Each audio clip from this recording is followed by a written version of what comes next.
Assalamualaikum warahmatullahi wabarakatuh.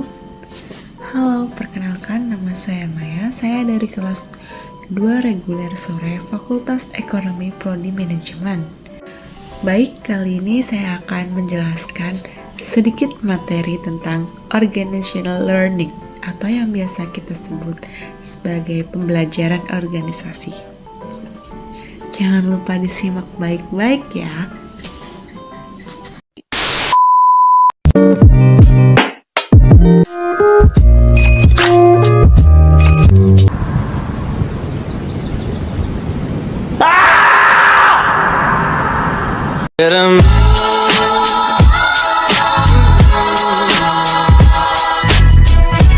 Konsep organisasi pembelajaran.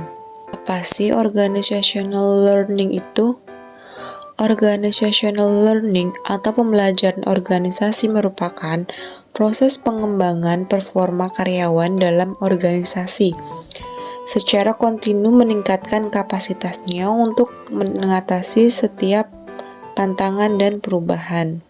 Pembelajaran merupakan proses mendapatkan pengetahuan yang dilanjutkan dengan aktualisasi. Ada beberapa tingkatan organisasi pembelajaran. Yang pertama, berpikir sistem. Berpikir secara keseluruhan terhadap interaksi antar unsur dalam batas lingkungan tertentu yang bekerja untuk mencapai tujuan. Membangun visi bersama. Kenyataannya, perjalanan terus-menerus panjang berhubungan dengan visi kepemimpinan yang memberi inspirasi pada organisasi. Merupakan kapasitas untuk berpegang pada gambaran bersama akan keadaan yang ingin diciptakan di masa yang akan datang. Proses pemberdayaan atau penguatan, reinformation process. Lalu bagaimana sih manajer menjadikan organisasi itu sebagai pembelajaran? Nah, berikut langkah-langkah yang perlu dilalui untuk menjadi organisasi pembelajaran. Ini langkah-langkah yang perlu dilalui untuk menjadi organisasi pembelajaran.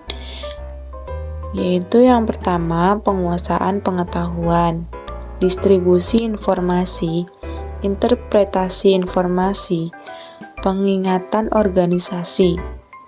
Cara yang perlu dilalui untuk menjadi organisasi pembelajaran.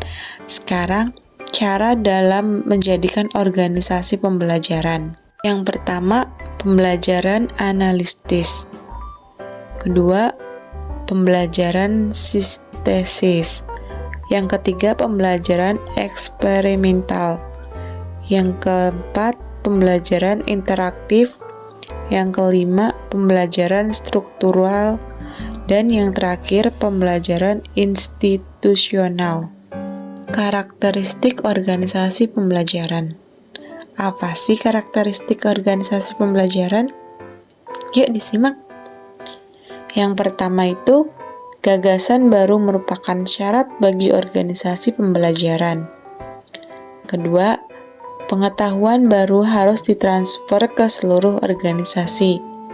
Yang ketiga, perilaku organisasi harus berubah menjadi hasil pengetahuan yang baru.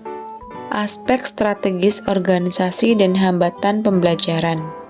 Aspek strategis organisasi dan hambatan pembelajaran. Organisasi belajar berkaitan erat dengan upaya mencari jawaban bagaimana organisasi mengantisipasi perubahan lingkungan yang cepat agar bisa bertahan dan tampil sebagai pemimpin di bidangnya.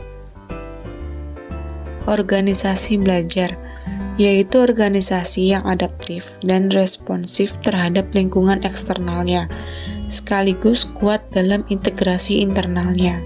Organisasi belajar merupakan proses yang menunjukkan tim manajemen mengubah pembagian model mental organisasi, pasar, dan pesaing mereka. Organisasi belajar membutuhkan komitmen pada organisasi yang perlu menghilangkan 3 penghalang belajar, yaitu berpikir pragmatik, kompetitif, dan reaktif melalui perubahan cara berpikir dengan cara memiliki knowledge menyeluruh. Memiliki peran penting dalam komunitasnya, memiliki kemampuan bahasa menjelaskan, dan menerima perbedaan pendapat sehingga mampu mengubah sikap reaktif menjadi kreatif. pembelajaran di organisasi. Untuk mengembangkan sistem pembelajaran, diperlukan survei pembelajaran mengarah kepada kualitas pembelajaran.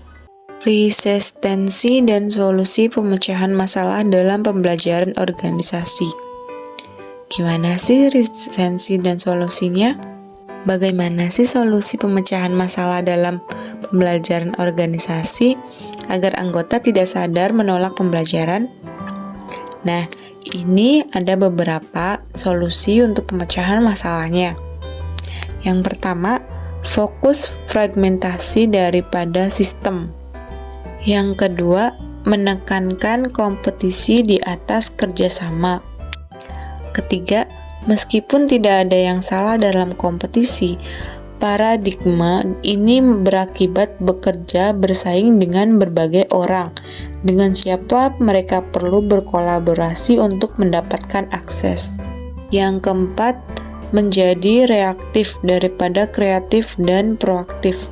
Dalam menghadapi resistensi terhadap pembelajaran di organisasi, perlu ada tindakan. Tindakan apa saja sih yang perlu dilakukan dalam menghadapi resistensi terhadap pembelajaran organisasi? Nah, berikut caranya. Yang pertama, proses penyadaran tentang perlu adanya kebutuhan perubahan. Kedua, perubahan memperkuat adanya daya dorong atau daya ungkit perubahan dan tindakan perubahan atau resistensi. Yang ketiga, membawa kembali organisasi pada keseimbangan baru. 3 fungsi kunci dalam membangun organisasi pembelajaran. Berikut membangun komitmen pada pembelajaran. Pertama, membuat pembelajaran sebagai komponen visi dan tujuan strategis. Selanjutnya, sebagai investasi dalam pembelajaran.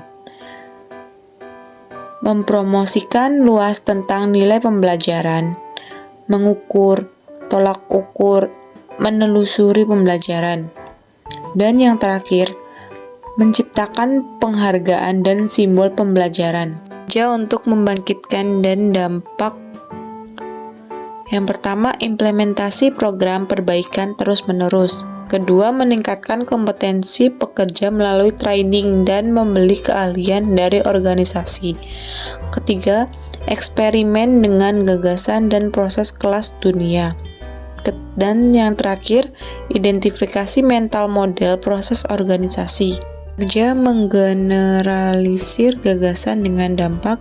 Yang pertama, menciptakan prasarana yang menggerakkan gagasan sepanjang batas organisasi.